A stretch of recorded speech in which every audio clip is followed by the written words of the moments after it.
Hi, Mike here. Following last week's video where I showed you how to create a tracker to track the top 10 singles chart, I got an email from Stefan. And Stefan wanted to know how to display little symbols that indicate whether a song has moved up the chart or down the chart or stayed in the same position since last week. The good news is it can be done fairly easily using conditional formatting icon sets, and that's what I'm going to cover in this video. If you want to download a copy of the demo file, there's a link in the video description. So this is where last week's video ended. I used Power Query to import the data from officialcharts.com, and then I used the query editor to clean and transform the data. So I now need to add the symbols. I want to add them on the very left-hand column. So what I'll do is I'll right-click on one cell in column A and select Insert Table Columns to the left. And that creates a new column which is part of the table. Every column in the table must have a header, but I don't want a header. So what I'll do is go up to A1, press the space bar and press Enter. Then type a formula into A2.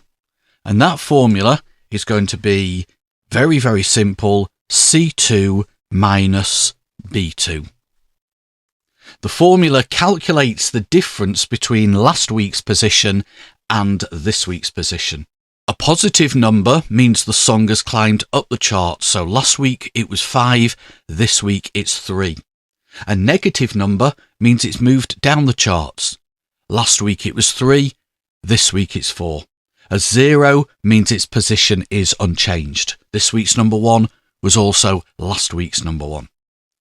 When I apply the conditional formatting, I want positive numbers to show a green arrow pointing up, negative numbers to show a red arrow pointing down, and zeros to display a yellow bar. However, in some situations, there won't be a value for last week, and that would happen if the song went straight into the charts during the week it was released. If that happens, on the website, the last week position column displays the word new. You can see that with Texas Hold'em. And that means that the formula displays a hash value error. What I want to happen is if the formula results in this error, it displays the number 1.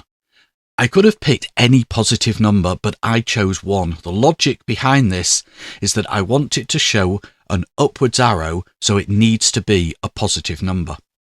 So I'll edit the formula and wrap it inside an if error. So equals if error, open brackets. If error means that if the formula results in a hash value or an NA or a div 0, then display something else instead. So the first parameter of the if error function is the formula that may cause the error, then a comma as the parameter separator, and then the value I want instead of the error, which in this example is going to be a 1. Close the brackets and enter. And I don't have to copy the formula down because it's in a table, it automatically copies it down.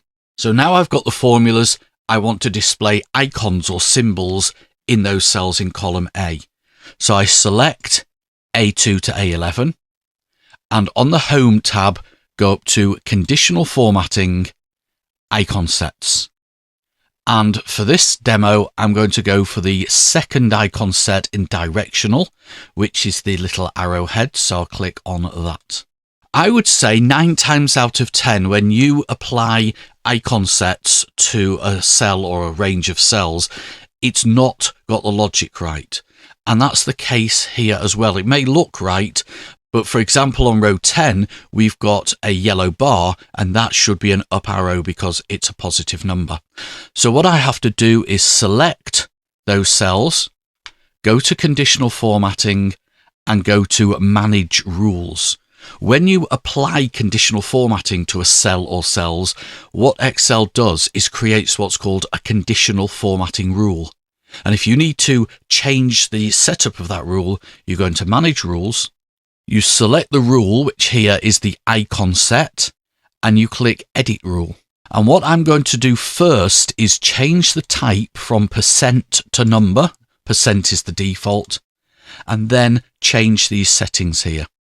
So I want it to be green when the value is greater than 0, and it's defaulted to greater than or equal to, which would mean it would include 0 as the green, which I don't want. So change it so that the up arrow appears when it's greater than 0.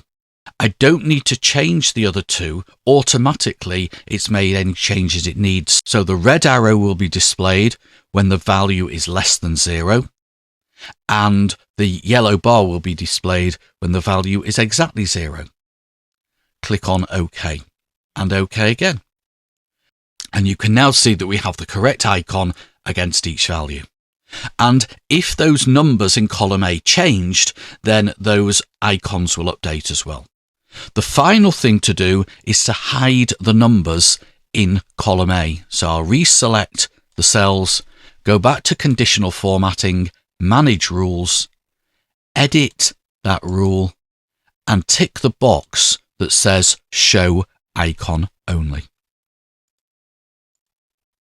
What I will need to do, and I had to do this last week when I inserted a column, is I'll need to unhide column E, because that's got the artists, and hide column F, that's got the URLs of the images, which is controlling what's in column G, and make column E a little bit wider. I'll also just change the width of column B and change the width of column C. They don't need to be as wide as they were. And I think I also had column B centered, so let's do that. These are just little things. And finally, I'm going to do a refresh so that it updates the data. This that you're looking at now is actually last week's top 10. I want to update it for this week's top 10, so I'll click Data, Refresh All. And after a few seconds, it has updated the data. You can see that Texas Hold'em from Beyonce was number 9 last week, and now it's number 1. And that's got a green arrow. Well, I hope you found that video useful. If you did, please give it a like, and please consider subscribing to the channel if you're not already subscribed. I'll catch you in the next video, but until then, have an excellent day.